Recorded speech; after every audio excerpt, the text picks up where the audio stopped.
How to use Walmart's pharmacy app. Hello everyone, I am Bishaka and welcome to our channel. I will take you through the step-by-step process on how to use Walmart's pharmacy app. Now, let's get right into the tutorial. Firstly, go ahead and download the Walmart app on your Android or iOS device.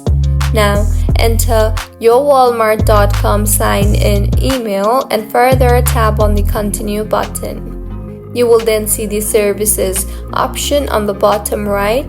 Scroll down and tap on the Pharmacy option you see there. Further, tap on the Get Started button, which is located below Connect to Pharmacy. Now, complete the required fields to confirm your identity. That includes legal name, phone, date of birth, etc.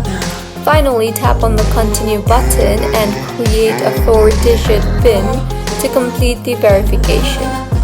Once your account is verified, tap on the Services option and then tap on the My Prescriptions option to access and order Walmart pharmacy refills. So, this is how you can use Walmart's pharmacy app. If you find this tutorial helpful, please like the video and do comment if you have any queries. Also, do subscribe to our channel Login Giants for similar helpful tutorials. See you on the next one.